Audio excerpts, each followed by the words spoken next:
Welcome to Ridgecrest Talk. I'm your host, Tonia Pyle, and we're on location today with Michael Hingson, my guest, and his guide dog, Africa. Did I get the name right? You did. Okay, great. And we're actually going to talk about a book Michael has written called Thunder Dog, which is a book about a former guide dog who is immortalized in this book, Thunder Dog, based on an experience they had, in particular, leading Michael's company from the burning North Tower World Trade Center on September 11th. So, Michael, thank you so much for joining me today. Thank you. Glad to be here. I appreciate it so much because you're a fascinating person. And I want to start, though, Michael, by you telling us, and you told us a little bit in your book, which this is a fascinating book, by the way. I told you I love your book. I think I've told you that several times now, but I sent my copy to my nephews for Christmas last year. But you started out talking about how you became blind. You weren't born blind, but you're blind since infancy. Well, technically I wasn't born blind. I became blind basically at birth due to the fact that I was born 2 months premature. It's a condition at the time that was called retrolental fibroplasia. Later the wording got changed. I'm not quite sure why, but that's what they did. So essentially I was given too much oxygen, which caused the retina to malform. So technically I wasn't born blind, but I became blind basically within a very short time of birth. So for all intents and purposes, I've lived my whole life as a blind person. And you know, what that really did for me was define how I was brought up, because my parents were told when I was born that I should be put in a home. They were told that no blind person could ever amount to anything, and any blind child would grow up just to be a burden on society. My parents rejected that. And so as a result, when the doctors told them that, they said, no, we're going to take him home. He's going to grow up to be like any other kid. He's going to have responsibilities, and he can do whatever he wants. And that's the way I was brought up. So I grew up not believing that blindness was what defined me. And blindness isn't really what defines me. The National Federation of the Blind, the largest organization of blind people in the United States, says we can all live the life we want. Blindness isn't what defines us. What defines us is what we do and how we do it, which is something that any motivational speaker or most public figures recognize and understand, that we're defined by our actions and needs, not by our words or by some particular physical characteristic.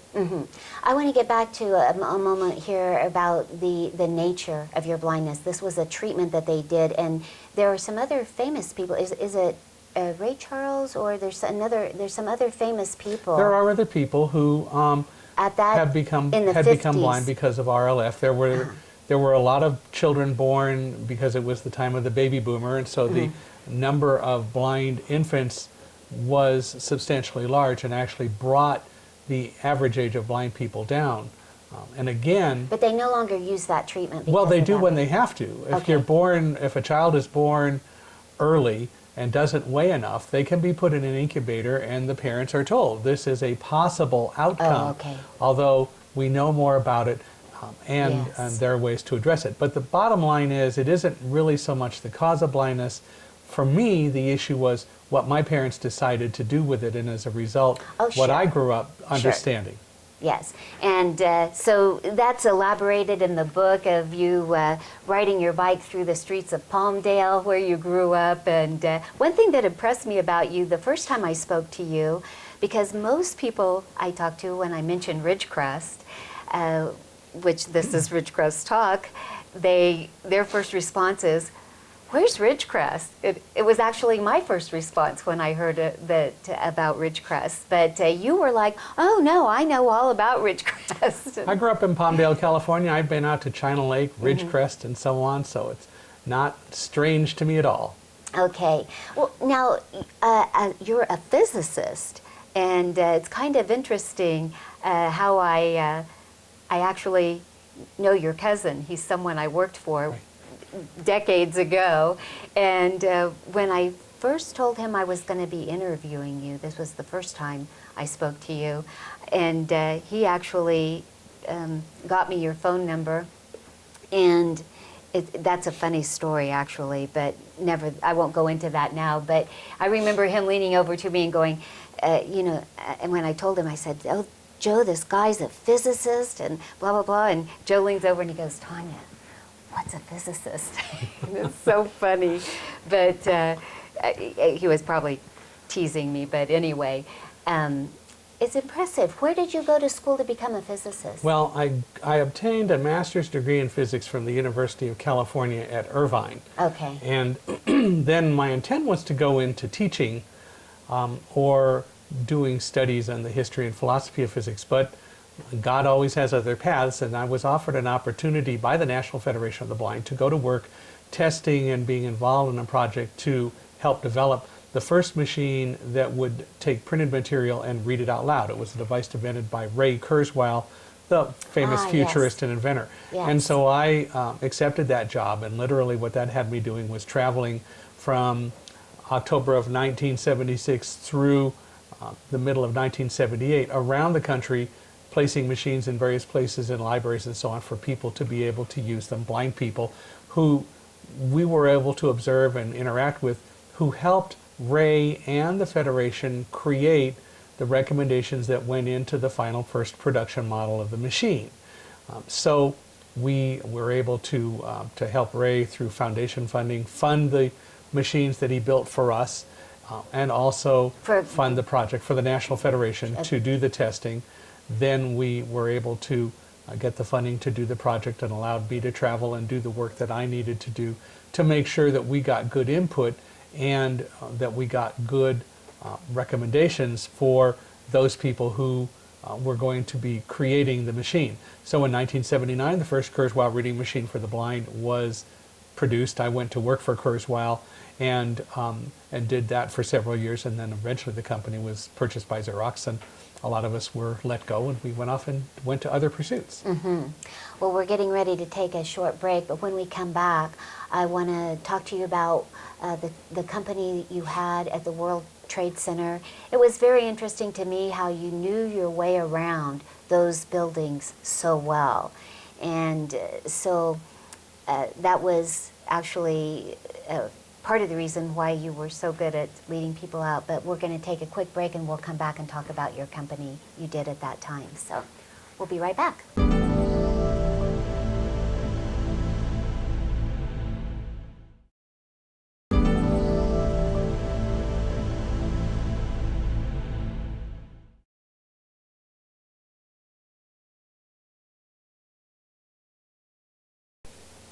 Welcome back to Ridgecrest Talk with our guest, Michael Hingson. And we were just talking about your sort of experience in growing up in Palmdale and becoming a physicist and working with these machines to help and assist the blind. They gave voice or speaking or whatever. But in any case, Michael, what type of business were you in at the World Trade Center? This was your own company, correct? No. Okay. I worked for Quantum Corporation, actually a What division is it? of Quantum. I worked for Quantum Corporation, which was a Fortune 500 company, still is, and actually I worked for a particular division, ATL Products, which manufactured tape backup and disaster recovery products that people could use to and were required to use daily to record all of their transactions. Like Wall Street traders had to record all their transactions and send them on tape off-site, so that if there were ever a problem and they lost the equipment and the trading floors, that the data would still be available. So we sold the products that did all of that backup. And so I was the Mid-Atlantic Region Sales Manager working for Quantum ATL. I see. In the World Trade Center. I opened the office for Quantum and was hired to do that. We opened it on the 78th floor of Tower 1 of the World Trade Center, which is of course where we were on September 11th. And my job was to coordinate all sales efforts for this Fortune 500 company, as well as working with resellers. And on September 11th, we were actually going to be conducting some seminars to teach people how to sell our products And that's where we were when everything changed. Boy, you're bringing back to me your book here. It's such a well-told story. And now, one of the things I wanted you to tell us about first is about how you acclimated yourself to this building. Well, and as you mentioned in the book, in Thunderdog, which by the way is a New York Times bestseller and still available to anyone who wants to get it anywhere books are sold, Thunderdog really gives as good a description as I could.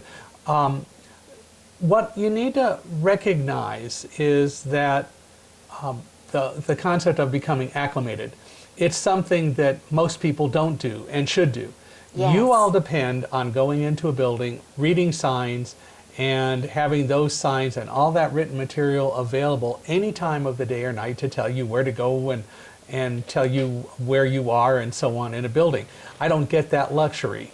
I don't have access to the signs, and so I do it a different way. And frankly, as I talk on a regular basis in public safety and emergency preparedness talks that I give, I talk about the fact that all of us shouldn't depend on our surroundings and all these signs to know where we're going and what we're doing. We should, especially in a place where we're going to be on a regular basis, learn it. And that we don't do. What I did was I traveled around the World Trade Center and worked on eventually getting lost, worked on knowing where everything was, so that if there ever were an emergency, I would know what to do. And in fact, every day I went into the building, I kind of adopted a mindset, well, what am I going to do if there's an emergency today? Whenever I was anywhere in the building, how am I going to get to an exit if I need to do that from here? And I worked to make sure that I knew what to do in the case of an emergency. And that's one of the things, as I say, that we talk about in Thunderdog. Again, I mentioned earlier, blindness isn't what defines me, but at the same time, I recognize that I happen to be blind. And so as a result, I'm going to use all the information that I can get to make sure that as a person who happens to be blind, I'm going to be able to function wherever I am. And so I learned the emergency preparedness procedures and was able to help others leave on 9/11, as you pointed out, because I didn't have to rely on reading signs. I already knew. And I think that's an important lesson that we all need to take into account. We should know where we are. We should know how to get around. We should learn and make it part of our lexicon to know, not rely on those signs up on the walls. What are you going to do if the hall or the room is filled with smoke? And that's important to be able to address. So Absolutely. The best thing is to learn it. Absolutely. So now, of course, you've told this story now many times over, and so if you would, I mean, I don't know how it is for you when you look back and think about that experience, if it's a difficult experience for you, but tell us about what I was. Everybody says they remember where they were on 9/11. I certainly do. I was on the phone with my mom, and it was early in the morning here on the West Coast, and the first tower had been hit. That came on the news, and it was before the second tower had been hit. So tell us how it hit you, literally. Well, what happened was at 8:45 when we were in our office, I was there with a colleague, David Frank, who had come in from our corporate office in Irvine, who was there for the seminars that we were going to be conducting. He had responsibility for the accounts that were there. David and I were doing some final work preparing for the seminar when the plane hit the building. Yes. The best way to imagine what happened is large towers, tall buildings like that, are actually big springs. So imagine my arm was the tower. Literally, when the plane hit, the building flexed. It just bent and kept moving in one direction. And I, as I was trained to do by my parents in school and so on, in Palmdale, where we were right on the San Andreas Fault, building moves, go to doorway. And so I stood in the door. Roselle was under my desk. David was holding onto my desk. And we just stood there speculating about what had happened. And we thought we were about to take a 78th floor plunge to the street because the building had tipped so far. So David and I said goodbye to each other, and then the building stopped and it came back the other way and eventually became vertical again. And the issue was we didn't know what happened. The airplane hit 18 floors above us and on the other side of the building. So we had no idea what had happened, just that something did. It's ironic that after that people said to me, well, of course you didn't know, you couldn't see it, you know, and I kind of say to them all the time when they do that, well, the last I heard we hadn't invented X-ray vision. How do you see 18 floors up into the other side of the building? We didn't know. And so all we knew was clearly something had happened and we had to get out. The thing I love about your story, and it falls in line with what you were talking about, preparedness, was you really made sure you went through your office, and the employees were very lucky you were there, and you made sure that everyone was out. Well, I had David. I had David focus, get our guests to the stairs, and then he came back. We swept the offices. We were the last two, and then we did leave. Yes. Okay, we'll take a quick break here.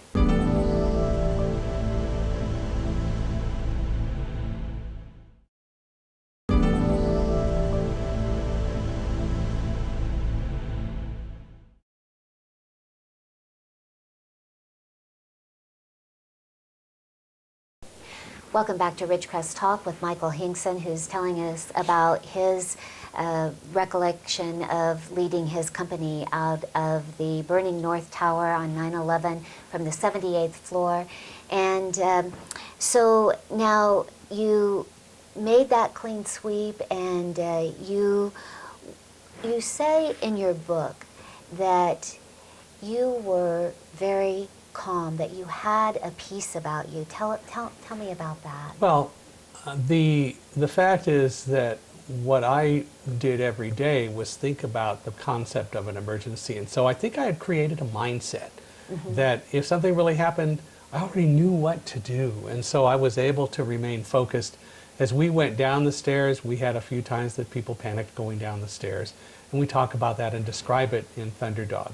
We talk about going down, helping people focus, getting a couple of people who are about to panic not to panic, meeting the first responders, coming up the stairs, interacting with them, going on down, and then eventually at 9:45 getting outside. Then what happened was we were told to evacuate. So we did.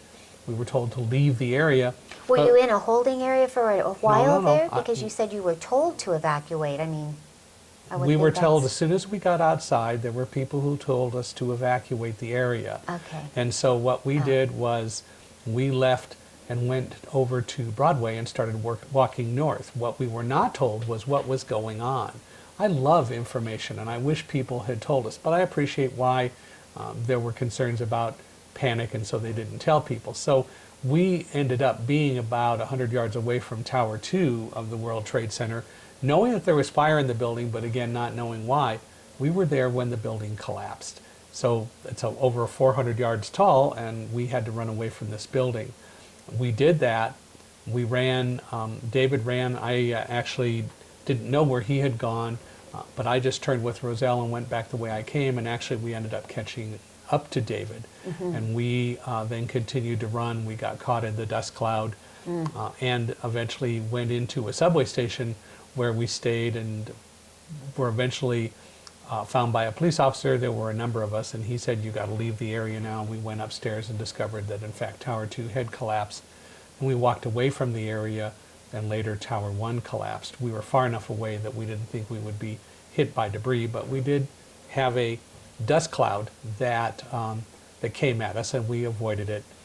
Then after both towers had collapsed, I finally was able to reach out to my wife Karen, who was the first to tell us that it was a terrorist attack and how aircraft had been crashed deliberately into the buildings, one into the Pentagon, and a fourth was missing over Pennsylvania.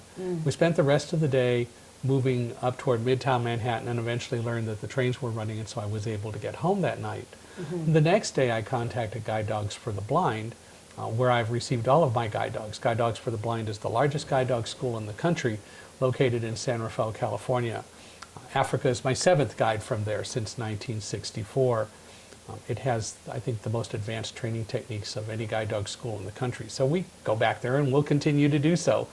in any case, Guide Dog's public information officer asked if she could put out a small article, and she said, you'll probably get a lot of visibility. And 2 days later, we were on Larry King Live for the first of 5 interviews. Yes. And that led to people asking me to come and speak and to tell them about the story and also talk about the lessons of 9/11. And you know what? That is still going on today. Yes. So I am now a full-time public speaker, literally traveling the world, being hired by anything from nonprofits to larger organizations to come and talk about teamwork and trust, how to survive and thrive in a changing world, talking about inclusion, and not so much diversity, because I don't think diversity includes disabilities. It's a term that has never really involved disabilities, and it's something that we try to work on where we can, to talk about the fact that we need to be more of an inclusive society, so that we recognize that we're all part of the same boat, and just because a person has a so-called disability compared to others, it doesn't mean that we're truly unable and incapable of functioning. And so through speaking, I try to educate people and inspire people to move on, deal with change, and recognize that we're part of an inclusive world. And the result of all of that is that what we're able to do is to travel around and have a lot of fun and do interviews like this, and have a chance to really work with you and others to maybe make it a better world, and maybe hopefully get people to understand that our world isn't necessarily as bad as we think it is. We do need to develop a higher level of trust, but people need to earn our trust. I love to pick on all of our politicians, because none of them have done a good job of doing anything to invoke a high level of trust with us. They have not acted as good role models. None of our political leaders have really done that. Would you ever consider entering that arena? Oh, no. I think it's better to be on the outside. I'd be glad to be their conscience. But I think that there is just too much that makes it too difficult to do. I think that there's a glass ceiling against persons with disabilities in that arena that, as a society, we're not ready to make. It probably doesn't it come best from someone like yourself, who has who's been there and can really speak from that. I have a very dear friend and who did not become blind until he was 21. And so it's a very different experience when you're 21 and you've suddenly lost yes and no. light of day. Yes and no. Okay. But losing the light of day doesn't mean that you lose the light of life. And Absolutely. That's part of the problem that people have, that you think that you go blind, you lose And you he lose did so not. much. Yes. You right. lose so much. The reality is what you lose is the ability to see with your eyes. As I say in Thunderdog, don't let your sight get in the way of your vision. Beautifully said. But the I point love is, that. but the point is, I know people who've been blind their whole life who don't function well. It doesn't matter whether you can see or not. It really all matters about training. Unfortunately, we don't do a good job of teaching blind people how to live. We don't teach a lot of people how to live, but especially people who are blind, we don't teach them how to function and how to truly get along in society. And that's what we really need to do. That's why the National Federation of the Blind has been around for now 75 years as a civil rights organization trying to make a difference, as we all are. So that's why I travel and speak and try to teach people blindness isn't the problem, it's our attitudes. And with most things about us, it isn't the problem is how we deal with it and our attitudes about it. And that's what we need to change. Is your faith a part of that? Faith is absolutely a part of it. I've been brought up by parents who had a firm, staunch belief in God, and I continue to do that and talk with God every day. Mm-hmm. So you have that inner light. Well, it's a very inspirational book, Thunderdog. Thank you so much, Michael, for joining us and telling us